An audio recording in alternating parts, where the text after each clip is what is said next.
जय हिंद। Welcome to my YouTube channel Rishi online classes. दोस्तों, आज के हम इस वीडियो में क्लास 12th हिस्ट्री के 100 ऑब्जेक्टिव क्वेश्चन को करेंगे जो आपके आने वाले इंटर एग्ज़ाम 2026 के लिए बहुत ही महत्वपूर्ण है। अगर आप लोग मेरे इस चैनल पर नए हैं तो इसे सब्सक्राइब कर लें, और अगर आप लोगों को वीडियो अच्छा लगा हो तो अपने दोस्तों के पास भी शेयर करें। इस चैनल पर मैं इसी प्रकार का वीडियो डालता हूं जो आपके यहाँ पर सभी एग्ज़ाम के लिए बहुत ही महत्वपूर्ण हो सकते हैं। तो चलिए यहाँ पर हम लोग क्वेश्चन से शुरुआत करेंगे। इससे पहले यहाँ पर कुछ जानकारी दे देता हूँ। यहाँ पर हम लोग पढ़ रहे हैं हिस्ट्री के बारे में, और हिस्ट्री से हम लोग जुड़े यहाँ पर 100 ऑब्जेक्टिव क्वेश्चन को करेंगे। आप लोग इसे ध्यान रखेंगे। और यह जो 100 ऑब्जेक्टिव क्वेश्चन है, यह क्वेश्चन बैंक 2023 का यहाँ पर पूरा ऑब्जेक्टिव क्वेश्चन है। आप लोग इसे ध्यान रखेंगे। क्वेश्चन बैंक से ज़्यादा क्वेश्चन रिपीट होने की संभावना रहती है, तो इसलिए आपके एग्जाम के लिए क्वेश्चन बैंक बहुत ही इंपॉर्टेंट हो सकता है। देखते हैं पहला क्वेश्चन हमारा, जो कि ऑनलाइनर टाइप का है। आप लोग इसे ध्यान रखेंगे। पहला क्वेश्चन यहाँ पर हमारा है कि धम्म महामात्रों को नियुक्त किसने किया था। धम्म महामात्रों को नियुक्त किसने किया था, हमारा पहला क्वेश्चन है। और यह क्वेश्चन 2023 के एग्जाम में पूछा गया है। आप लोग इसे याद रख लीजिएगा। और यह क्वेश्चन बहुत ही इंपॉर्टेंट है, जो बहुत बार रिपीट किया गया है। तो यहाँ पर आपका राइट आंसर हो जाएगा अशोक। अशोक ने प्राचीन भारत में धम्म की शुरुआत किया था। और यह धम्म की शुरुआत किया था किसी धर्म के लिए नहीं, बल्कि मानवता को यहाँ पर जारी रखने के लिए, यानी सभी मनुष्य एक जैसे होते हैं, और उनके यहाँ पर सुरक्षा के लिए इस धम्म का प्रचार किया था। आप लोग इसे ध्यान रखेंगे। अगर आपसे क्वेश्चन पूछता है कि अशोक किस धर्म को मानता था, तो अशोक यहाँ पर बौद्ध धर्म को मानता था। आप लोग इसे ध्यान रखेंगे। अशोक जो मानता था वह बौद्ध धर्म को मानता था। आप लोग इसे ध्यान रखेंगे। चलिए बढ़ते हैं अगले क्वेश्चन की ओर। अगला क्वेश्चन यहाँ पर हमारा नीचे में है। आप लोग इसे ध्यान रखेंगे। और यह क्वेश्चन बहुत ही बार एग्जाम में रिपीट किया गया है। दूसरा नंबर क्वेश्चन हमारा है कि महाभारत की रचना किस भाषा में हुआ है। तो महाभारत की रचना किस भाषा में हुआ है, यहाँ पर आपका राइट आंसर हो जाएगा संस्कृत। महाभारत की जो रचना हुआ है वह संस्कृत भाषा में हुआ है। आप लोग इसे ध्यान रखेंगे। महाभारत की जो रचना हुआ है वह संस्कृत भाषा में हुआ है। और यहीं अगर आपसे क्वेश्चन पूछता है कि महाभारत की रचना किसने किया था, तो महाभारत की रचना यहाँ पर वेद व्यास ने किया था। आप लोग इसे ध्यान रखेंगे। महाभारत की रचना वेद व्यास ने किया है। आप लोग इसे ध्यान रखेंगे। महाभारत की जो रचना किया है वह वेद व्यास ने किया है। आप लोग इसे ध्यान रखेंगे। बढ़ते हैं अगले क्वेश्चन की ओर। अगला क्वेश्चन यहाँ पर हमारा है। आप लोग इसे ध्यान रखेंगे। तीसरा नंबर क्वेश्चन हमारा यहाँ पर है कि मनुष्य स्मृति में कितने प्रकार के विवाह का उल्लेख है। मनुष्य स्मृति जो कि मनु के द्वारा एक स्मृति लिखा गया था, और इसमें कितने प्रकार के विवाहों का उल्लेख है, तो यहाँ पर आपका राइट आंसर हो जाएगा 8। मनुष्य स्मृति में 8 प्रकार के विवाहों का उल्लेख है। आप लोग इसे याद रखिएगा। बढ़ते हैं अगले क्वेश्चन की ओर। और अगला क्वेश्चन यहाँ पर हमारा है। आप लोग इसे ध्यान दीजिएगा। चौथा नंबर क्वेश्चन हमारा है कि महात्मा बुद्ध को ज्ञान की प्राप्ति कहाँ हुई थी। और यह क्वेश्चन बहुत बार एग्जाम में पूछा गया है कि महात्मा बुद्ध को ज्ञान की प्राप्ति कहाँ हुआ था। आप लोग इसे ध्यान रखेंगे।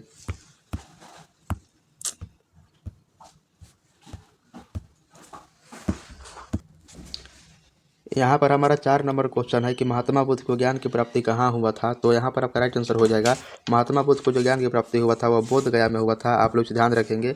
बोध गया जो कि बिहार में है, और इसी स्थान पर भगवान बुद्ध को ज्ञान की प्राप्ति हुआ था। आप लोग इसे ध्यान रखेंगे। महात्मा बुद्ध की अगर आपसे जन्म पूछता है तो महात्मा बुद्ध का जन्म 563 ईसा पूर्व में हुआ था। आप लोग इसे याद रखिएगा। यह क्वेश्चन बहुत बार पूछा जाता है। 5वां नंबर क्वेश्चन यहाँ पर हमारा है। 5 नंबर क्वेश्चन है कि बुद्ध के बचपन का नाम क्या था। बुद्ध के बचपन का नाम क्या था, तो यहाँ पर आपका राइट आंसर हो जाएगा गौतम बुद्ध के बचपन का नाम यहाँ पर सिद्धार्थ था। आप लोग इसे याद रखिएगा। गौतम बुद्ध के बचपन का नाम सिद्धार्थ था। आप लोग इसे ध्यान रखेंगे। और गौतम बुद्ध का जो जन्म हुआ था वह 563 ईसा पूर्व में यहाँ पर लुम्बिनी नामक कपिल वस्तु एक गाँव था, वहाँ पर हुआ था। आप लोग इसे याद रखेंगे। बढ़ते हैं 6ठे नंबर क्वेश्चन की ओर। और अगला क्वेश्चन यहाँ पर जो आपका स्क्रीन पर दिखाई दे रहा है, यह क्वेश्चन इंटर एग्जाम 2026 के लिए बहुत ही वीवीआई क्वेश्चन है कि वेदों की संख्या कितनी है। आप लोग इसे ध्यान रखेंगे। तो वेदों की संख्या मुख्य रूप से यहाँ पर 4 है। आप लोग इसे ध्यान रखेंगे। वेदों की संख्या 4 है। आप लोग याद रखेंगे। अगर आपसे क्वेश्चन पूछता है कि सबसे प्राचीन वेद कौन सा है, तो सबसे प्राचीन वेद में हमारा ऋग्वेद आ जाएगा। आप लोग इसे याद रखेंगे। सबसे प्राचीन वेद में हमारा ऋग्वेद आ जाएगा। आप लोग इसे ध्यान रखेंगे। सबसे जो प्राचीन वेद है हमारा ऋग्वेद है। आप लोग इसे याद रखेंगे। बढ़ते हैं यहाँ पर हमारा 7 नंबर क्वेश्चन है कि प्राचीन भारत में धर्म की शुरुआत किसने किया था। तो यहाँ पर आपका राइट आंसर हो जाएगा प्राचीन भारत में जो धर्म का शुरुआत किया था वह अशोक ने किया था। आप लोग इसे ध्यान रखेंगे। प्राचीन भारत में धर्म की शुरुआत अशोक ने किया था। आप लोग इसे ध्यान रखेंगे। और यह क्वेश्चन एक क्वेश्चन जो बहुत बड़ी एग्जाम में पूछा जाता है कि अशोक ने कलिंग युद्ध कब किया था। तो अशोक ने कलिंग युद्ध 261 ईसा पूर्व में किया था। आप लोग इसे ध्यान रखेंगे। और उस टाइम जो हमारा कलिंग युद्ध हुआ था उसकी जानकारी हमें कैसे मिलती है, तो अशोक का यहाँ पर 13वां अभिलेख है, और इसी अभिलेख से हमें कलिंग युद्ध की जानकारी मिलती है। आप लोग इसे ध्यान रखेंगे। इस कलिंग युद्ध की जानकारी हमें 13वां अभिलेख से मिलती है। आप लोग इसे ध्यान रखेंगे। बढ़ते हैं 8 नंबर क्वेश्चन की ओर। और 8 नंबर क्वेश्चन नीचे में हमारा है कि किस ग्रंथ में आदम से लेकर अकबर के काल का इतिहास मिलता है।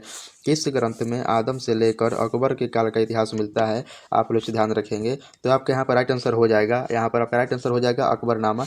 अकबरनामा जो कि एक यहाँ पर मुगल की जो रचना किया था वह अबुल फजल ने किया था, आप लोग इसे ध्यान रखेंगे। और इसी अकबरनामा से हमें आदम से लेकर अकबर तक के काल का जानकारी इतिहास मिलता है, आप लोग इसे ध्यान रखेंगे। बढ़ते हैं अगले क्वेश्चन की ओर, और अगला क्वेश्चन यहाँ पर हमारा है कि मुगल दरबार में अभिवादन के तरीके कौन से थे। मुगल दरबार में अभिवादन के तरीके कौन से थे, तो यहाँ पर आपका राइट आंसर हो जाएगा इनमें से सभी।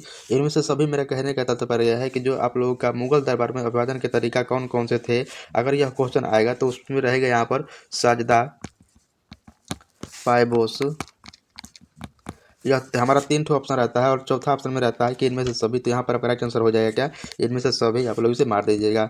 10 नंबर क्वेश्चन को देखते हैं, और अगला क्वेश्चन यहाँ पर हमारा है कि आईन अकबरी में भूमि को कितने भागों में बांटा गया है। आईन अकबरी में भूमि को कितने भागों में बांटा गया है, तो यहाँ पर आपका राइट आंसर हो जाएगा ऑप्शन नंबर यहाँ पर 5। यहाँ पर हमारा कितना हो जाएगा, जो 5 भाग है, 5 भागों में आईन अकबरी में हमारी भूमि को बांटा गया है, आप लोग इसे ध्यान रखेंगे। बढ़ते हैं अगले नंबर क्वेश्चन की ओर। अगला क्वेश्चन यहाँ पर हमारा है कि अलबरूनी का जन्म कहाँ हुआ था। अलबरूनी का जन्म कहाँ हुआ था, इसके आंसर आपको बताना है। तो अलबरूनी का जो जन्म हुआ था वह ख्वारिज्म में हुआ था। ख्वारिज्म जो कि एक अफगानिस्तान में पड़ता है, आप लोग इसे ध्यान रखेंगे। और यह जो अलबरूनी था इसने अपनी रचना किया था, एक इसका किताब था। इसका किताब का नाम है तहकीक हिंद या किताब उल हिंद, इसकी रचना है। इस ग्रंथ से हमें भारतीय इतिहास की जानकारी मिलती है, आप लोग इसे ध्यान रखेंगे।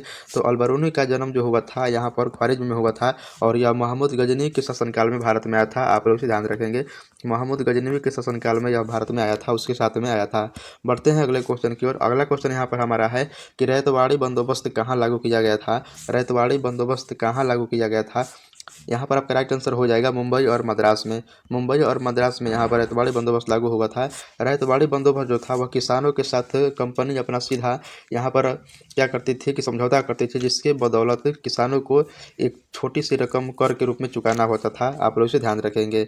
बढ़ते हैं अगले नंबर क्वेश्चन की ओर। अगला क्वेश्चन यहाँ पर हमारा है कि महलवाड़ी बंदोबस्त कहाँ लागू किया गया था। महलवाड़ी बंदोबस्त कहाँ लागू किया गया था, अब यहाँ पर जो आपका राइट आंसर हो जाएगा वह उत्तर प्रदेश और मध्य प्रदेश। उत्तर प्रदेश और मध्य प्रदेश में महलवाड़ी बंदोबस्त लागू किया गया था, आप लोग इसे ध्यान रखेंगे। बढ़ते हैं अगले क्वेश्चन की ओर। अगला क्वेश्चन यहाँ पर हमारा है कि मुंडा विद्रोह के नेता कौन थे। मुंडा विद्रोह के नेता कौन थे, इसके आंसर आपको बताना है। यहाँ पर आपका राइट आंसर हो जाएगा कि मुंडा विद्रोह के जो नेता थे वह बिरसा मुंडा थे, आप लोग इसे ध्यान रखेंगे। मुंडा विद्रोह के नेता कौन थे, तो मुंडा विद्रोह के जो नेता थे वह बिरसा मुंडा थे, आप लोग इसे ध्यान रखेंगे। बढ़ते हैं अगले क्वेश्चन की ओर। अगला क्वेश्चन यहाँ पर हमारा है, इसे देखते हैं। यहाँ पर हमारा है 15 नंबर क्वेश्चन है कि फोर्ट विलियम कहाँ स्थित है। फोर्ट विलियम कहाँ स्थित है, इसके आंसर आपको बताना है। तो यहाँ पर आपका राइट आंसर हो जाएगा, जो फोर्ट विलियम है वो कलकत्ता में स्थित है, आप लोग इसे ध्यान रखेंगे। फोर्ट विलियम कहाँ है, कलकत्ता में स्थित है, आप लोग इसे ध्यान रखेंगे। 16 नंबर क्वेश्चन यहाँ पर हमारा है कि सर्वे ऑफ इंडिया का गठन किया गया था, यानी सर्वे ऑफ इंडिया का गठन कब किया गया था, इसके आंसर आपको बताना है। तो यहाँ पर आपका राइट आंसर हो जाएगा 1767 ईस्वी में। 1767 ईस्वी में यहाँ पर हमारा सर्वे ऑफ इंडिया का गठन किया गया था, आप लोग इसे ध्यान रखेंगे। बढ़ते हैं 17 नंबर क्वेश्चन की ओर। 17 नंबर क्वेश्चन यहाँ पर हमारा है कि संविधान सभा में कुल कितने सदस्य थे। संविधान सभा में कुल कितने सदस्य थे, इसके आंसर आपको बताना है। यहाँ पर आपका राइट आंसर हो जाएगा संविधान सभा में कुल 389 लोग यहाँ पर 389 लोग यहाँ पर क्या थे, हमारा उपस्थित थे, आप लोग याद रखेंगे। 300 यहाँ पर 89 लोग यहाँ पर उपस्थित थे, आप लोग से ध्यान रखेंगे। बढ़ते हैं अगले नंबर क्वेश्चन की ओर। अगला क्वेश्चन यहाँ पर हमारा है कि तलवंडी किसका जन्म स्थान है। तलवंडी किसका जन्म स्थान है, और यह क्वेश्चन MVVI क्वेश्चन है जो आपके हर बार एग्जाम में पूछा जाता है कि तलवंडी किसका जन्म स्थान है। तो यहाँ पर आपका राइट आंसर हो जाएगा कि जो तलवंडी है वह गुरु नानक का जन्म स्थान है, आप लोग ध्यान रखेंगे। तलवंडी जो है वह गुरु नानक का जन्म स्थान है, आप लोग ध्यान रखेंगे। जो गुरु नानक थे वो सिख धर्म के यहाँ पर कम थे, संस्थापक थे, आप लोग से ध्यान रखेंगे। गुरु नानक जो थे वो सिख धर्म के संस्थापक थे, आप लोग से ध्यान रखेंगे। बढ़ते हैं यहाँ पर 19 नंबर क्वेश्चन की ओर। और 19 नंबर क्वेश्चन हमारा है कि भारत का अंतिम मुगल शासक कौन था। भारत का अंतिम मुगल शासक कौन था, इसके आंसर आपको बताना है। तो यहाँ पर आपका राइट आंसर हो जाएगा भारत का जो अंतिम मुगल शासक था उसका नाम बहादुर शाह जफर था, आप लोग इसे ध्यान रखेंगे। यह जो बहादुर शाह जफर था यह मुगल वंश का सबसे अंतिम शासक था, और इसको यहाँ पर अंग्रेजों ने दिल्ली से उठाकर, दिल्ली के लाल किला से उठाकर इसे रंगून बर्मा में फेंक दिया था, और वहीं पर इसका मृत्यु हो गया था, तो आप लोग इसे ध्यान रखेंगे। यह जो हमारा था वह अंतिम क्या था, मुगल शासक था। और यह मुगल शासक जो था इसका जो यह सब विरोध किया गया था वह 1757 के क्रांति के दौरान विरोध किया गया था। आप लोग इसे ध्यान रखेंगे। बढ़ते हैं 20 नंबर क्वेश्चन की ओर, और 20 नंबर क्वेश्चन हमारा है कि महात्मा गांधी का जन्म कब हुआ था। महात्मा गांधी का जन्म कब हुआ था, इसका आंसर आपको बताना है। तो यहाँ पर आपका राइट आंसर हो जाएगा, महात्मा गांधी का जो जन्म हुआ था वह 1869 ईस्वी में हुआ था। आप लोग इसे ध्यान रखेंगे। महात्मा गांधी का जो जन्म हुआ था वह 2 अक्टूबर 1869 ईस्वी को हुआ था। आप लोग इसे ध्यान रखेंगे। महात्मा गांधी के बचपन का नाम यहाँ पर आपसे पूछता है तो उसका नाम होता है मोनिया। आप लोग इसे ध्यान रखेंगे। महात्मा गांधी का जो बचपन का नाम था वह मोनिया था। आप लोग इसे ध्यान रखेंगे। महात्मा गांधी का जो मृत्यु हुआ था वह 30 जनवरी 1948 ईस्वी को हुआ था। आप लोग इसे ध्यान रखेंगे। 30 जनवरी 1948 ईस्वी को महात्मा गांधी का यहाँ पर निधन हुआ था। आप लोग ध्यान रखिएगा। बढ़ते हैं अगले नंबर क्वेश्चन की ओर। अगला क्वेश्चन यहाँ पर हमारा है कि वल्लभाचार्य का जन्म कहाँ हुआ था। वल्लभाचार्य जो कि एक भक्ति आंदोलन के समर्थक यहाँ पर और उससे जुड़े एक संत थे, और इनका जन्म कहाँ हुआ था यह क्वेश्चन आपको बताना है। तो 21 नंबर क्वेश्चन के यहाँ पर आपका राइट आंसर हो जाएगा वाराणसी। वाराणसी जो कि बनारस यानी उत्तर प्रदेश में स्थित है, यहीं पर वल्लभाचार्य का जन्म हुआ था। आप लोग इसे ध्यान रखेंगे। चलिए बढ़ते हैं अगले क्वेश्चन की ओर। अगला क्वेश्चन यहाँ पर हमारा है, इसे ध्यान रखेंगे आप लोग। निजामुद्दीन औलिया की दरगाह कहाँ है। निजामुद्दीन औलिया की दरगाह कहाँ है, 22 नंबर क्वेश्चन का आपका राइट आंसर हो जाएगा। आप लोग इसे ध्यान रखेंगे। तो निजामुद्दीन औलिया की दरगाह जो है वह दिल्ली में है। आप लोग इसे ध्यान रखेंगे। निजामुद्दीन औलिया की दरगाह कहाँ पर है, दिल्ली में है। आप लोग इसे ध्यान रखेंगे। बढ़ते हैं अगले क्वेश्चन की ओर। अगला क्वेश्चन यहाँ पर हमारा है कि किताब उर रेहला किसका यात्रा वृत्तांत है। किताब उर रेहला किसका यात्रा वृत्तांत है, इसका आंसर आपको बताना है कि किताब उर रेहला जो है वह किसका यात्रा वृत्तांत है। तो यहाँ पर आपका राइट आंसर हो जाएगा इब्न बतूता। इब्न बतूता जो कि एक ही यात्री था और यह मोरक्को देश से आया था भारत में। आप लोग इसे ध्यान रखेंगे। जो इब्न बतूता था यह मोहम्मद बिन तुगलक के शासनकाल में भारत में आया था, और मोहम्मद बिन तुगलक ने इसके विद्वता से यहाँ पर प्रभावित होकर इसे दिल्ली का काजी नियुक्त घोषित कर दिया था। आप लोग इसे ध्यान रखेंगे। तो जो हमारा कौन था, यह इब्न बतूता था, वह इब्न बतूता मोहम्मद बिन तुगलक के शासनकाल में आया था। और यह क्वेश्चन बहुत बार एग्जाम में पूछा जाता है। आप लोगों के लिए बहुत ही महत्वपूर्ण क्वेश्चन है। आप लोग इसे ध्यान रखेंगे। बढ़ते हैं अगले नंबर क्वेश्चन की ओर। अगला क्वेश्चन यहाँ पर हमारा है, इसे आप लोग 24 नंबर क्वेश्चन हमारा यहाँ पर है कि मध्ययुगीन यात्रियों का सरताज किसे कहा जाता है। मध्ययुगीन यात्रियों का सरताज किसे कहा जाता है। तो यहाँ पर आपका राइट आंसर हो जाएगा मार्को पोलो। मार्को पोलो को यात्रियों का सरताज के रूप में जाना जाता है। आप लोग इसे ध्यान रखेंगे। बढ़ते हैं अगले क्वेश्चन की ओर। अगला क्वेश्चन यहाँ पर हमारा है, इसे देखेंगे। इब्न बतूता किसके शासनकाल में भारत में आया था। इससे पहले मैं आप लोगों को इसका आंसर बताया हूँ, फिर भी इसको मैं बता देता हूँ कि इब्न बतूता जो था वह किसके शासनकाल में भारत में आया था। तो यहाँ पर आपका राइट आंसर हो जाएगा इब्न जो बतूता था वह मोहम्मद बिन तुगलक के शासनकाल में भारत में आया था। आप लोग इसे ध्यान रखेंगे। बढ़ते हैं अगले क्वेश्चन की ओर। अगला क्वेश्चन यहाँ पर हमारा है कि फ्रांसीसी बुक का नाम कौन था। फ्रांसीसी बुक का नाम कौन था, इसके आंसर आपको बताना है कि फ्रांसीसी बुक का नाम कौन था। तो यहाँ पर आपका राइट आंसर हो जाएगा, जो फ्रांसीसी बुक का नाम था वह एक सर्वेक्षण था। आप लोग इसे ध्यान रखेंगे। और यह जो क्वेश्चन है वह सब्जेक्टिव में पूछता है, सब्जेक्टिव में भी पूछता है। आप लोग इसे ध्यान रखेंगे कि फ्रांसीसी बुक का नाम कौन था, यह सब्जेक्टिव में क्वेश्चन पूछा जाता है। बढ़ते हैं अगले नंबर क्वेश्चन की ओर। अगला क्वेश्चन यहाँ पर हमारा है, इसे आप लोग ध्यान रखेंगे। रैयतवाड़ी व्यवस्था में भूमि का स्वामी कौन होता था। रैयतवाड़ी व्यवस्था में भूमि का स्वामी कौन होता था। यहाँ पर आपका राइट आंसर हो जाएगा ऑप्शन नंबर जो यहाँ पर किसान है वह राइट आंसर हो जाएगा। किसान जो होते हैं वह रैयतवाड़ी व्यवस्था में भूमि का स्वामी होते थे। आप लोग इसे ध्यान रखेंगे। बढ़ते हैं अगले नंबर क्वेश्चन की ओर। अगला क्वेश्चन यहाँ पर हमारा है कि सिंधु कानून ने किसका नेतृत्व किया था। सिंधु कानून ने किसका नेतृत्व किया था, इसके आंसर आपको बताना है।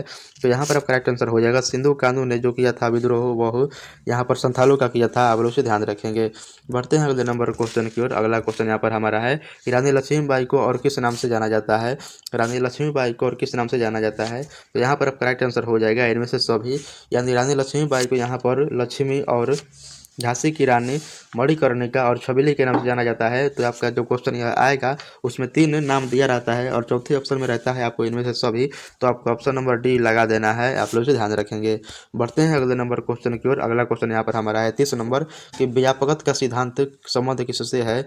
व्यापकता का सिद्धांत जो था वो किससे संबंधित है, इसके आंसर आपको बताना है। तो यहाँ पर आपका राइट आंसर हो जाएगा डलहौजी।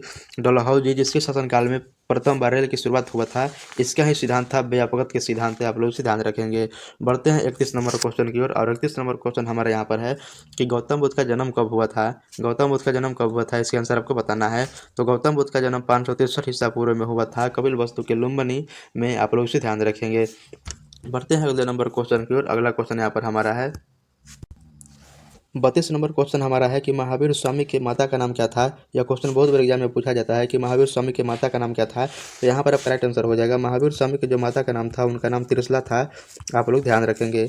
महात्मा यहाँ पर जो महावीर थे उनके माता का नाम जो था वह त्रिशला था। आप लोग से ध्यान रखेंगे। बढ़ते हैं 33 नंबर क्वेश्चन की ओर। और 33 नंबर क्वेश्चन हमारा है कि भारत में मुगल साम्राज्य की स्थापना कब हुई थी। भारत में मुगल साम्राज्य की स्थापना कब हुई थी, 33 नंबर क्वेश्चन हमारा है और इसका आंसर आपको बताना है।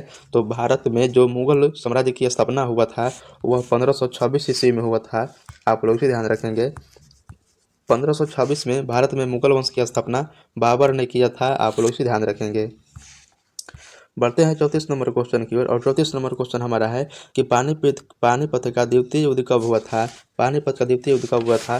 तो यहाँ पर अब करेक्ट आंसर हो जाएगा। पानीपत का जो द्वितीय युद्ध हुआ था वह 1556 ईस्वी में हुआ था, अकबर और हेमू के बीच। आप लोग से ध्यान रखेंगे, जिसमें अकबर का जीत हुआ था और हेमू के यहाँ पर हार हुआ था। आप लोग से ध्यान रखेंगे। बढ़ते हैं अगले नंबर क्वेश्चन की ओर। अगला क्वेश्चन हमारा यहाँ पर है कि मुगल काल में सिंचाई के साधन क्या थे। मुगल काल में सिंचाई के साधन क्या थे। तो यहाँ पर करेक्ट आंसर हो जाएगा ऑप्शन नंबर डी, जिसमें तालाब, कुआं और नहर का ऑप्शन दिया रहता है। तो बढ़ते हैं अगले नंबर क्वेश्चन की ओर। अगला नंबर क्वेश्चन हमारा है कि विजयनगर साम्राज्य से संबंधित वंश कौन से हैं। तो विजयनगर साम्राज्य से संबंधित वंश कौन से हैं, इसका आंसर आपको बताना है।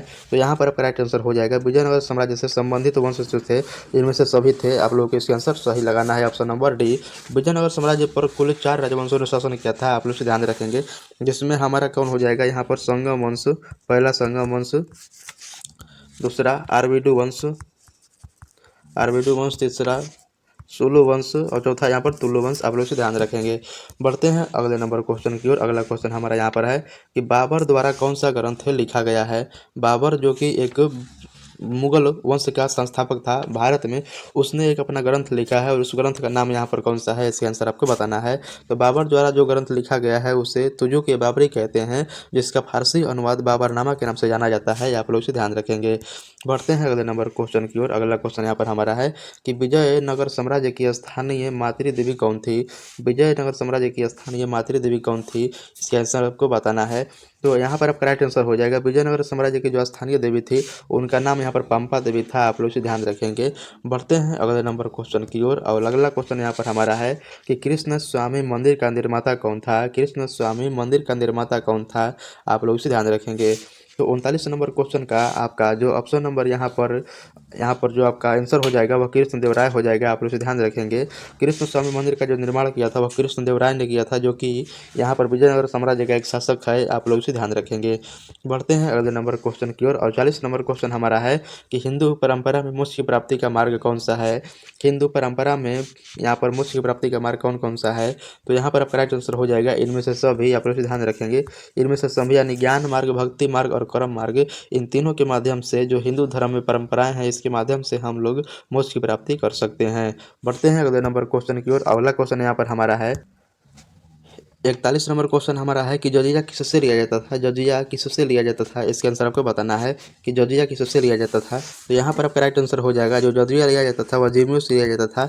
यानी जजिया एक प्रकार का धार्मिक कर था जो गैर मुसलमानों से लिया जाता था। गैर मुसलमानों से कहने का तात्पर्य यहाँ पर यह है कि जजिया जो कर था वह केवल हिंदुओं से लिया जाता था, जिसमें मुसलमान को कर यह नहीं देना होता था। और जजिया कर को समाप्त अकबर 42 नंबर क्वेश्चन है कि दिल्ली किस नदी के किनारे है। इसका आंसर आपको बताना है कि दिल्ली किस नदी के किनारे है। तो यहाँ पर आपका राइट आंसर हो जाएगा जो दिल्ली है वह यमुना नदी के किनारे है।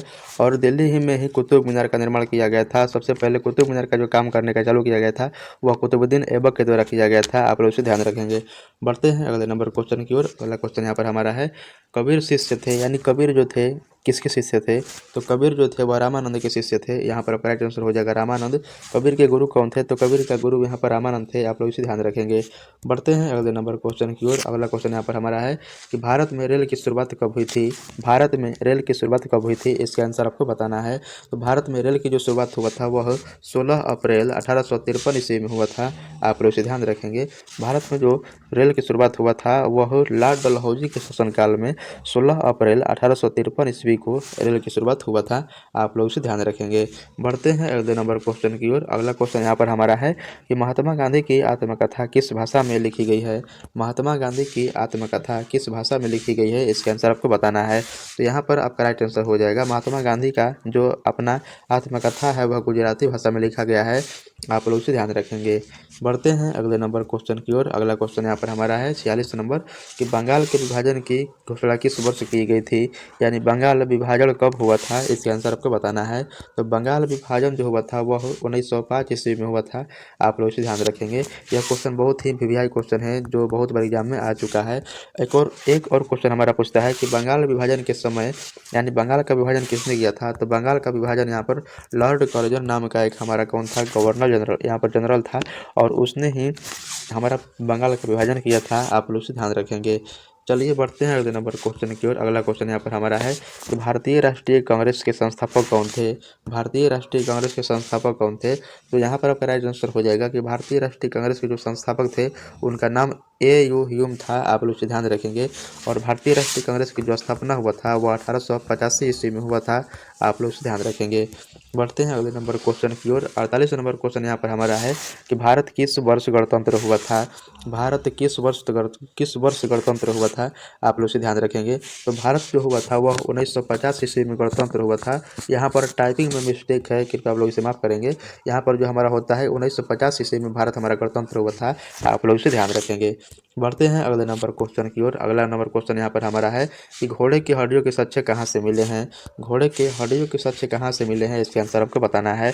तो यहाँ पर आपका राइट आंसर हो जाएगा सुतकोटता, जो कि एक हमारा हड़प्पा सभ्यता का स्थल है और यहाँ से हमारा घोड़े की हड्डियों के साथ मिला हुआ है। आप लोग इसे ध्यान रखेंगे। यहाँ पर हमारा 50 नंबर क्वेश्चन है कि सर्वाधिक प्राचीन स्मृति ग्रंथ कौन सा है। तो सर्वाधिक प्राचीन स्मृति ग्रंथ जो है वह मनुस्मृति है।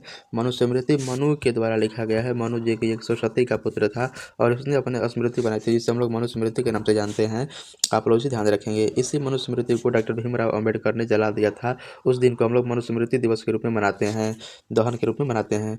बढ़ते हैं 50 नंबर क्वेश्चन हमारा हो गया। अब अगले क्वेश्चन की ओर। अगला क्वेश्चन यहाँ पर हमारा है कि भारत का प्रथम मुगल सम्राट कौन था। भारत का प्रथम मुगल सम्राट कौन था, इसके आंसर आपको बताना है। तो यहाँ पर आपका राइट आंसर हो जाएगा भारत का जो प्रथम मुगल सम्राट था उसका नाम बाबर था। आप लोग इसे ध्यान रखेंगे। बाबर का बेटा का नाम पूछता है तो बाबर का बेटा का अगर नाम पूछेगा तो वह हुमायूं हो जाएगा। आप लोग इसे ध्यान रखेंगे। बाबर का बेटा का नाम हुमायूं था। आप लोग इसे याद रखिएगा। बढ़ते हैं 52 नंबर क्वेश्चन की ओर। और 52 नंबर क्वेश्चन हमारा है कि अकबर निम्नलिखित में से किस पर अधिकार नहीं कर सका था। तो अकबर अप्रयुक्त ऑप्शन में से तीनों ऑप्शन में वह अधिकार कर लिया था, लेकिन उसमें से मेवाड़ पर वह अधिकार नहीं कर पाया था। आप लोग इसे ध्यान रखेंगे। तो 52 नंबर क्वेश्चन का आपका जो ऑप्शन नंबर यहाँ पर जो मेवाड़ पर है वह राइट आंसर हो जाएगा। बढ़ते हैं 53 नंबर क्वेश्चन की ओर। और 53 नंबर क्वेश्चन बहुत ही वीवीआई क्वेश्चन है, ऑब्जेक्टिव और सब्जेक्टिव दोनों के लिए, कि दीन ए इलाही किससे संबंधित है। दीन ए इलाही किससे संबंधित है। तो यहाँ पर आपका राइट आंसर हो जाएगा जो दीन ए इलाही है यह अकबर से संबंधित है, यानी दीन ए इलाही के जो यहाँ पर प्रतिपादन किया था वह अकबर ने किया था। आप लोग ध्यान रखेंगे। बढ़ते हैं अगले क्वेश्चन की ओर। अगला क्वेश्चन यहाँ पर हमारा है कि तुजुक ए बाबरी के लेखक कौन है। तुजुक ए बाबरी के लेखक कौन है। तो यहाँ पर आपका राइट आंसर हो जाएगा बाबर। तुजुक ए बाबरी के लेखक बाबर हैं। आप लोग इसे ध्यान रखेंगे। बढ़ते हैं अगले नंबर क्वेश्चन की ओर। और 55 नंबर क्वेश्चन हमारा है कि आलमगीर के नाम से किस मुगल सम्राट को जाना जाता है। आलमगीर के नाम से किस मुगल सम्राट को जाना जाता है। तो यहाँ पर आपका राइट आंसर हो जाएगा आलमगीर के नाम से हम लोग औरंगजेब को जानते हैं। आप लोग इसे ध्यान रखेंगे। क्वेश्चन पूछता है कि औरंगजेब का मृत्यु कब हुआ था। तो औरंगजेब का मृत्यु 1707 ईस्वी में हुआ था। आप लोग उसे याद रखिएगा। बढ़ते हैं अगले नंबर क्वेश्चन की ओर। अगला क्वेश्चन यहाँ पर हमारा है कि मुगल प्रशासन में जिला को किस नाम से जाना जाता था। मुगल प्रशासन में जिला को किस नाम से जाना जाता था। तो यहाँ पर आपका राइट आंसर हो जाएगा मुगल प्रशासन में जिला को हम लोग सरकार के नाम से जानते थे। आप लोग इसे ध्यान रखेंगे। बढ़ते हैं अगले क्वेश्चन की ओर। अगला क्वेश्चन यहाँ पर हमारा है कि हम्पी को यूनेस्को के द्वारा विश्व पुरातत्व घोषित किया गया था, कब किया गया था। यहाँ पर आपको इसका आंसर बताना है कि हम्पी को यूनेस्को के द्वारा विश्व पुरास्थल घोषित कब किया गया था। तो यहाँ पर आपका राइट आंसर हो जाएगा 1986 ईस्वी में। 1986 ईस्वी में यूनेस्को ने घोषित किया था यहाँ पर हम्पी को विश्व धरोहर स्थल। आप लोग इसे ध्यान रखेंगे। बढ़ते हैं 58 नंबर क्वेश्चन यहाँ पर हमारा है कि तेनालीराम का संबंध किस साम्राज्य से है। तेनालीराम का संबंध किस साम्राज्य से है, इसके आंसर आपको बताना है। तो यहाँ पर आपका राइट आंसर हो जाएगा तेनालीराम का जो यहाँ पर हमारा क्या था संबंध था वह विजयनगर साम्राज्य से था। आप लोग इसे ध्यान रखेंगे। अगर आपसे क्वेश्चन पूछता है कि विजयनगर साम्राज्य की स्थापना कब किया गया था। तो विजयनगर साम्राज्य की स्थापना 1336 ईस्वी में दो भाई जिसमें उसका नाम हरिहर और बुक्का था, हरिहर और बुक्का ने विजयनगर साम्राज्य की स्थापना किया था। आप लोग इसे ध्यान रखेंगे। बढ़ते हैं अगले नंबर क्वेश्चन की ओर। अगला क्वेश्चन यहाँ पर हमारा है कि हरिहर और बुक्का ने कब विजयनगर साम्राज्य की स्थापना किया था। यह क्वेश्चन हमारा 59 नंबर है, इसका आंसर आपको बताना है। तो हरिहर और बुक्का ने किस समय विजयनगर साम्राज्य की स्थापना किया था, तो वह 1336 ईस्वी में विजयनगर साम्राज्य की स्थापना किया था। आप लोग इसे ध्यान रखेंगे। बढ़ते हैं अगले नंबर क्वेश्चन की ओर। अगला क्वेश्चन यहाँ पर हमारा है कि तलवंडी कि गुरु नानक का जन्म कहाँ हुआ था। गुरु नानक का जन्म कहाँ हुआ था, यानी इनका पूरा नाम नहीं दिया है, खाली नानक दिया है कि नानक का जन्म कहाँ हुआ था, तो इसका आंसर आपको बताना है। तो यहाँ पर करेक्ट आंसर हो जाएगा गुरु नानक का जो जन्म हुआ था वह तलवंडी में हुआ था। आप लोग इसे ध्यान रखेंगे। बढ़ते हैं अगले नंबर क्वेश्चन की ओर। अगला नंबर क्वेश्चन यहाँ पर हमारा है कि जय हिंद का नारा किसने दिया था। जय हिंद का नारा किसने दिया था, इसका आंसर आपको बताना है। तो यहाँ पर करेक्ट आंसर हो जाएगा कि जय हिंद के जो नारा दिया था वह सुभाष चंद्र बोस ने दिए थे। आप लोग इसे ध्यान रखेंगे। और फॉरवर्ड ब्लॉक की स्थापना यहाँ पर कौन किए थे, सुभाष चंद्र बोस ने यहाँ पर 1939 ईस्वी में किया था। आप लोग इसे याद रखेंगे 1939 ईस्वी में फॉरवर्ड ब्लॉक की स्थापना किया गया था सुभाष चंद्र बोस के द्वारा।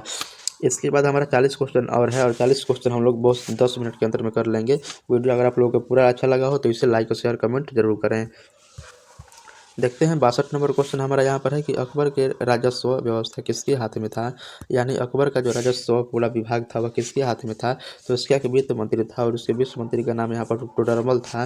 तो यहाँ पर करेक्ट आंसर हो जाएगा वित्त मंत्री उसका कौन सा, टोडरमल, और टोडरमल के हाथ में ही उसका राजस्व पूरा संपत्ति था। आप लोग इसे ध्यान रखेंगे।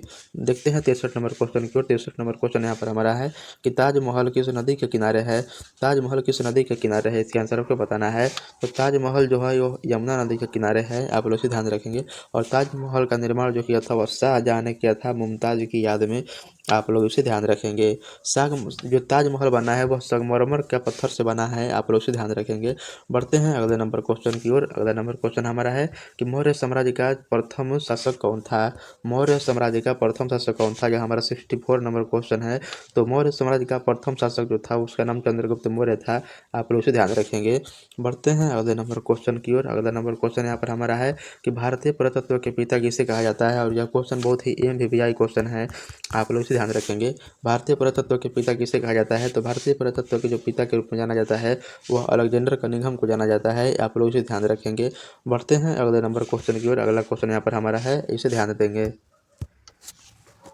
नेक्स्ट क्वेश्चन यहाँ पर हमारा 66 नंबर क्वेश्चन है कि ईस्ट इंडिया कंपनी को बंगाल की दीवानी किसने प्रदान किया था।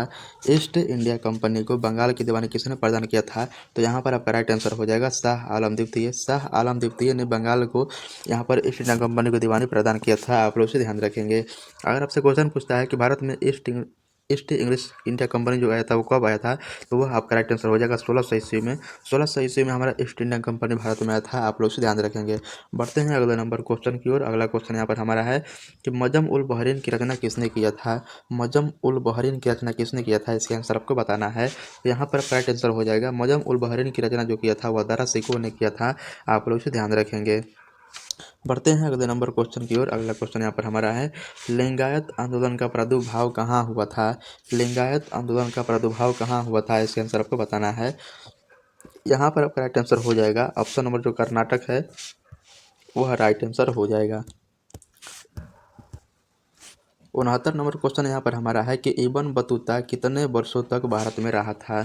इब्न बतूता कितने वर्षों तक भारत में रहा था, तो इब्न बतूता कुल भारत में 14 वर्षों तक रहा था। आप लोग से ध्यान रखेंगे। 69 नंबर क्वेश्चन का आपका जो ऑप्शन नंबर यहाँ पर 14 में है वह राइट आंसर हो जाएगा। बढ़ते हैं अगले नंबर क्वेश्चन की ओर। अगला क्वेश्चन यहाँ पर हमारा है कि लॉटरी कमेटी का गठन कब किया गया था। लॉटरी कमेटी का गठन कब किया गया था, तो यहाँ पर आपका राइट आंसर हो जाएगा 1817 ईस्वी में लॉटरी कमेटी का गठन किया गया था। आप लोग इसे ध्यान रखेंगे।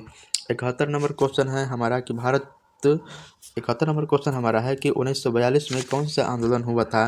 1942 में कौन सा आंदोलन हुआ था, तो यह सबको मालूम होना चाहिए कि 1942 में हमारा भारत छोड़ो आंदोलन हुआ था। आप लोग इसे ध्यान रखेंगे। 8 अगस्त 1942 को हमारा भारत छोड़ो आंदोलन हुआ था। आप लोग इसे ध्यान रखेंगे। बढ़ते हैं अगले नंबर क्वेश्चन की ओर। अगला क्वेश्चन यहाँ पर हमारा है कि सुभाष चंद्र बोस को भारतीय राष्ट्रीय कांग्रेस का अध्यक्ष कब चुने गए थे। यानी जो सुभाष चंद्र बोस थे उन्हें भारतीय राष्ट्रीय कांग्रेस की अध्यक्षता के लिए कब चुना गया था, तो वह 1938 में चुना गया था और 1939 में चुना गया था। आप लोग इसे ध्यान रखेंगे। बढ़ते हैं अगले नंबर क्वेश्चन की ओर। 73 नंबर क्वेश्चन हमारा यहाँ पर है कि काला कानून किसे कहा जाता है, यानी काला कानून के नाम से किसे जाना जाता है, इसके आंसर आपको बताना है। तो काला कानून के नाम से हम लोग रोलेट एक्ट को जानते हैं, आप लोग इसे ध्यान रखेंगे। काला कानून के नाम से हम लोग रोलेट एक्ट को जानते हैं। और यह रोलेट एक्ट कब आया था, यह क्वेश्चन पूछा जाता है। तो रोलेट एक्ट 1919 ईस्वी में आया था, आप लोग इसे ध्यान रखेंगे। और इसी रोलेट एक्ट के विरोध करने के लिए, यानी इसे दूर भगाने के लिए 13 अप्रैल 1919 ईस्वी को जालियांवाला बाग अमृतसर पंजाब में एक सभा का आयोजन किया गया था। और इसी में जनरल ओ डायर की यहाँ पर इजाज़त पर पूरे सभा में गोलियां चला दिया गया था, जिसमें हजारों लोग मारे गए थे और कुछ लोग घायल भी हुए थे। उससे हम लोग क्या बोलते हैं, जलियांवाला बाग हत्याकांड के नाम से जानते हैं, आप लोग ध्यान रखेंगे। बढ़ते हैं अगले नंबर क्वेश्चन की ओर। अगला क्वेश्चन यहाँ पर हमारा है, इसे देखेंगे। 74 नंबर क्वेश्चन हमारा है कि 1939 में फॉरवर्ड ब्लॉक की स्थापना किसने किया था। 1939 में फॉरवर्ड ब्लॉक की स्थापना किसने किया था, इसका आंसर मैंने ऊपर बता दिया हूँ, फिर भी नीचे में इसका आंसर दिया गया है, आप लोग ध्यान रखेंगे। तो फॉरवर्ड ब्लॉक की जो स्थापना किए थे वो सुभाष चंद्र बोस ने किए थे, आप लोग ध्यान रखेंगे। बढ़ते हैं अगले नंबर क्वेश्चन की ओर। अगला नंबर क्वेश्चन यहाँ पर हमारा है कि मुस्लिम लीग द्वारा मुक्ति दिवस कब मनाया गया था। मुस्लिम लीग के द्वारा मुक्ति दिवस कब मनाया गया था, तो वह 22 दिसंबर 1939 ईस्वी के द्वारा मुस्लिम लीग ने यहाँ पर अपना मुक्ति दिवस मनाया था, आप लोग इसे ध्यान रखेंगे। बढ़ते हैं अगले नंबर क्वेश्चन की ओर। अगला नंबर क्वेश्चन यहाँ पर हमारा है, भारत के विभाजन की ब्रिटिश शासन की किस योजना का परिणाम है। यानी भारत का जो विभाजन हुआ था वह पाकिस्तान के यानी ब्रिटिश का कौन सा रूल था जिसकी वजह से भारत और पाकिस्तान का विभाजन हुआ था, आप लोग ध्यान रखेंगे। तो उस मिशन का नाम है हमारा माउंटबेटन योजना। उस मिशन का नाम हमारा कौन सा है, माउंटबेटन योजना। और इसी माउंटबेटन योजना के तहत भारत और पाकिस्तान को दो अलग अलग यहाँ पर देशों में बांट दिया गया, आप लोग इसे याद रखेंगे। 78 नंबर क्वेश्चन हमारा है कि सीधी कार्रवाई की धमकी किसने दी थी। सीधी कार्रवाई की धमकी किसने दी थी, इसके आंसर आपको बताना है। ऑप्शन यहाँ पर जो आपका राइट आंसर हो जाएगा वह हो जाएगा क्या, हमारा मुस्लिम लीग। मुस्लिम लीग ने सीधी कार्रवाई की धमकी दिया था, आप लोग ध्यान रखेंगे। बढ़ते हैं अगले नंबर क्वेश्चन की ओर। अगला क्वेश्चन यहाँ पर हमारा है, स्वतंत्र भारत का प्रथम गवर्नर जनरल कौन था। स्वतंत्र भारत का प्रथम गवर्नर जनरल कौन था, इसके आंसर आपको बताना है। तो स्वतंत्र भारत का जो गवर्नर जनरल था वह लॉर्ड माउंटबेटन था, आप लोग इसे ध्यान रखेंगे। बढ़ते हैं 80 नंबर क्वेश्चन की ओर। 80 नंबर क्वेश्चन यहाँ पर हमारा है कि संविधान सभा के अध्यक्ष कौन थे। संविधान सभा के अध्यक्ष कौन थे, इसके आंसर आपको बताना है। तो संविधान सभा के जो अध्यक्ष थे वह राजेंद्र प्रसाद थे, आप लोग इसे ध्यान रखेंगे, आप लोग इसे ध्यान रखेंगे।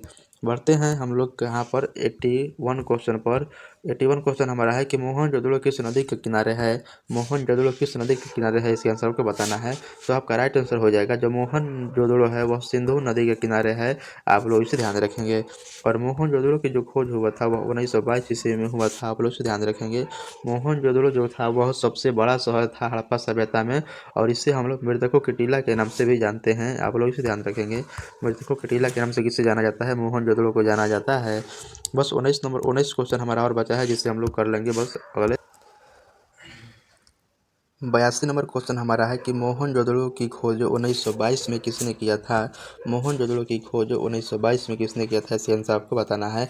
तो यहाँ पर आपका राइट आंसर हो जाएगा, मोहनजोदड़ो की जो खोज हुआ था वह 1922 ईस्वी में हुआ था, और इसका खोज जो किया था वह राखादास बनर्जी ने किया था। यानी राखादास बनर्जी वह व्यक्ति हैं जिन्होंने मोहनजोदड़ो की खोज किया था, आप लोग इसे ध्यान रखेंगे। बढ़ते हैं 83 नंबर क्वेश्चन की ओर। और 83 नंबर क्वेश्चन हमारा है कि कालीबांगा कहाँ स्थित है। यह क्वेश्चन बहुत बार एग्जाम में पूछा गया है, यानी इसे मानिए तो यह क्वेश्चन वीवीआई क्वेश्चन है, आप लोग इसे ध्यान याद रखिएगा, क्वेश्चन आ सकते हैं। कालीबांगा कहाँ स्थित है, तो कालीबांगा जो है वह राजस्थान में स्थित है, आप लोग इसे ध्यान रखेंगे। और कालीबांगा का अर्थ होता है काली रंग की चूड़ियाँ, आप लोग इसे ध्यान रखेंगे, काली रंग की चूड़ियाँ इसका अर्थ होता है। यह क्वेश्चन बहुत बार एग्जाम में पूछा गया है। बढ़ते हैं 84 नंबर क्वेश्चन की ओर। 84 नंबर क्वेश्चन हमारा है कि सिंधु सभ्यता में गोदी कहाँ से मिला है। सिंधु सभ्यता में गोदी कहाँ से मिला है, तो यहाँ पर आपका राइट आंसर हो जाएगा, जो सिंधु घाटी सभ्यता है वहाँ से गोदी मिला है एक स्थान से, जिस स्थान का नाम है यहाँ पर लोथल। और लोथल गोदी का मतलब होता है यहाँ पर बंदरगाह, और लोथल जो था वह बंदरगाह नगर था, आप लोग इसे ध्यान रखेंगे। और यहीं से हमें गोदी का प्रमाण मिला हुआ है। लोथल जो था यहाँ पर व्यापार किया जाता था दूसरे दूसरे देश से, और यहाँ पर जहाज आई हुई रहती है सामान लेकर। बढ़ते हैं अगले नंबर क्वेश्चन की ओर। अगला नंबर क्वेश्चन हमारा है कि निम्नलिखित देवताओं में से कौन सिंधु सभ्यता के प्रमुख देवता थे, इसके आंसर आपको बताना है। कि निम्नलिखित देवताओं में से सिंधु सभ्यता के कौन प्रमुख देवता थे, तो यहाँ पर आपका राइट आंसर हो जाएगा, जो शिव हैं। शिव को हम लोग सिंधु घाटी सभ्यता के सबसे प्रमुख देवता के रूप में मानते हैं। इन्हीं शिव को हम लोग पशुपतिनाथ के रूप में भी मानते हैं, क्योंकि हड़प्पा सभ्यता में पशुपतिनाथ की मृत्यु प्राप्त हुआ है। बढ़ते हैं अगले नंबर क्वेश्चन की ओर। अगला क्वेश्चन यहाँ पर हमारा है कि अशोक का संबंध किस धर्म से है, यानी अशोक का संबंध जो है वो किस वंश से है, इसका आंसर बताना है। तो अशोक जो था वह मौर्य वंश का शासक था, आप लोग इसे ध्यान रखेंगे। और अशोक जो था वह बौद्ध धर्म को मानता था, यह बात भी ध्यान रखेंगे क्योंकि यह क्वेश्चन पूछा जाता है। बढ़ते हैं अगले नंबर क्वेश्चन की ओर। अगला क्वेश्चन यहाँ पर हमारा है कि मेघास्तनीज भारत किसके दरबार में आया था। मेघास्तनीज भारत किसके दरबार में आया था। तो यहाँ पर आपका राइट आंसर हो जाएगा, जब मेघास्तनीज है वह चंद्रगुप्त मौर्य के दरबार में आया था, आप उसे ध्यान रखेंगे। मेघास्तनीज जो था वह चंद्रगुप्त मौर्य के दरबार में आया था और इसने अपनी एक पुस्तक लिखा था, जिस पुस्तक का नाम है यहाँ पर इंडिका। इंडिका जो था वह इसी का पुस्तक है और इस पुस्तक में इसने भारतीय समाज को 7 भागों में बांटा है, आप लोग इसे ध्यान रखेंगे। बढ़ते हैं अगले नंबर क्वेश्चन की ओर। अगला क्वेश्चन यहाँ पर हमारा है कि महाभाष्य के लेखक कौन है। महाभाष्य के लेखक कौन है, तो यहाँ पर आपका राइट आंसर हो जाएगा, महाभाष्य का जो लेखक है वह पतंजलि हैं, आप लोग इसे ध्यान रखेंगे और इसी योग्य दर्शन को हम लोग यहाँ पर पतंजलि को ही मानते हैं। बढ़ते हैं अगले नंबर क्वेश्चन की ओर। अगला क्वेश्चन यहाँ पर हमारा है कि प्रयाग प्रशस्ति का संबंध किस गुप्त शासक से है। प्रयाग प्रशस्ति का संबंध किस गुप्त शासक से है, इसके आंसर आपको बताना है। तो यहाँ पर आपका राइट आंसर हो जाएगा समुद्रगुप्त। समुद्रगुप्त जो कि एक गुप्त वंश का शासक था और इसका संबंध यहाँ पर जो था वह प्रयाग प्रशस्ति अभिलेख से था, आप लोग इसे ध्यान रखेंगे। बढ़ते हैं अगले नंबर क्वेश्चन की ओर। अगला क्वेश्चन यहाँ पर हमारा 90 नंबर क्वेश्चन है, इसे देखेंगे।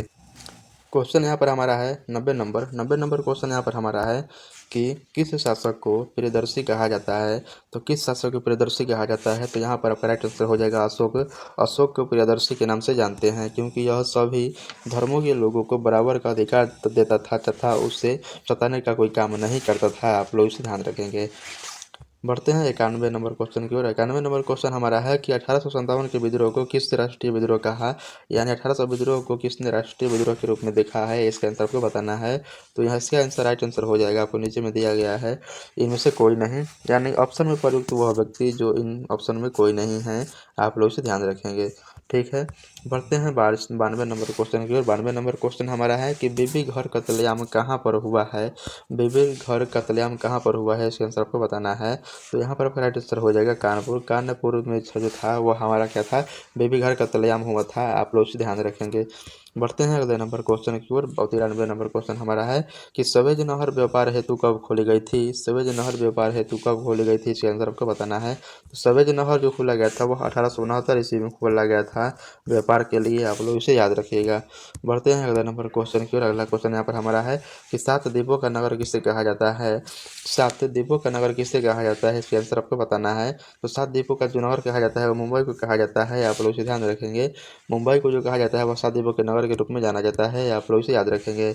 बढ़ते हैं 95 नंबर क्वेश्चन की ओर। 95 नंबर क्वेश्चन हमारा है कि अखिल भारतीय स्तर पर पहले जनगणना कब हुआ था। अखिल भारतीय स्तर पर पहले जनगणना कब हुआ था, इसका आंसर आपको बताना है। तो इसका राइट आंसर हो जाएगा 1872 ईस्वी में। 1872 ईस्वी में जो हमारा प्रथम जनगणना हुआ था वह लॉर्ड मेयो के शासनकाल में हुआ था, आप लोग इसे ध्यान रखेंगे। लॉर्ड मेयो जो कि एक भारत का गवर्नर था और उसके शासनकाल में ही भारत में पहली बार जो हुआ था जनगणना, उसे हम लोग याद कर रहे हैं। बढ़ते हैं अगले नंबर क्वेश्चन की ओर। अगला क्वेश्चन यहाँ पर हमारा है कि करो या मरो का नारा किसने दिया था। यह नारा को तो सभी लोग लगभग जानते होंगे कि करो या मरो का नारा किसने दिया था। तो ऑप्शन जो आपका राइट आंसर हो जाएगा वह महात्मा गांधी हो जाएगा, आप लोग ध्यान रखेंगे, महात्मा गांधी हो जाएगा। महात्मा गांधी जी ने ही भारत छोड़ो आंदोलन के दौरान करो या मरो का नारा दिया था, वह पूरा एकदम जोशिया गए थे जिन्होंने अपनी क्रांति के लिए लड़ना चालू कर दिया था। बढ़ते हैं अगले नंबर क्वेश्चन की ओर। अगला क्वेश्चन यहाँ पर हमारा है कि दांडी का नेतृत्व किसने किया था। दांडी का नेतृत्व किसने किया था, तो यहाँ पर 97 नंबर क्वेश्चन का आपका राइट आंसर हो जाएगा गांधी जी। गांधी जो थे वह दांडी मार्च का नेतृत्व किए थे नमक तरण को तोड़ने के लिए, आप लोग ध्यान रखेंगे।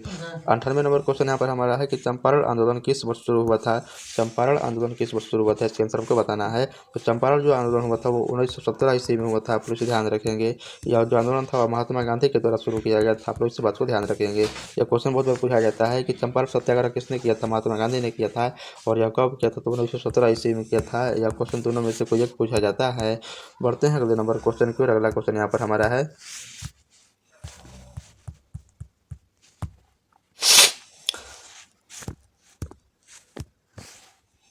99 नंबर क्वेश्चन हमारा है कि महात्मा गांधी के बचपन का नाम क्या था। महात्मा गांधी के बचपन का नाम क्या था, इसका आंसर आपको बताना है। तो महात्मा गांधी के जो बचपन का नाम था उनका नाम था मोनिया, आप लोग इसे ध्यान रखेंगे। महात्मा गांधी के बचपन का नाम क्या था, मोनिया था, आप लोग इसे ध्यान रखेंगे।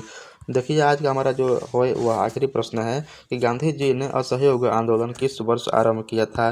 गांधी जी ने अपना जो असहयोग आंदोलन था वह किस वर्ष समाप्त किया था, यानी उसको चालू किया था। तो गांधी जी जो थे वह असहयोग आंदोलन 1920 ईस्वी में चालू किए थे। इस बात को आप ध्यान रखिएगा।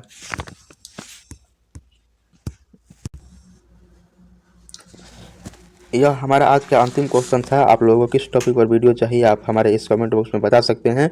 और यह मेरा पहला वीडियो था इतिहास का, जो आपको यहाँ पर आने वाले एग्जाम के इंटरमीडिएट एग्जाम में बहुत ही महत्वपूर्ण योगदान था। अगर आप लोग मेरे चैनल पर नए थे तो इसे सब्सक्राइब कर लीजिए, और वीडियो आप लोगों को अच्छा लगा है या ख़राब लगा है, आप लोग इसे कमेंट में बता सकते हैं। जय हिंद, जय भारत।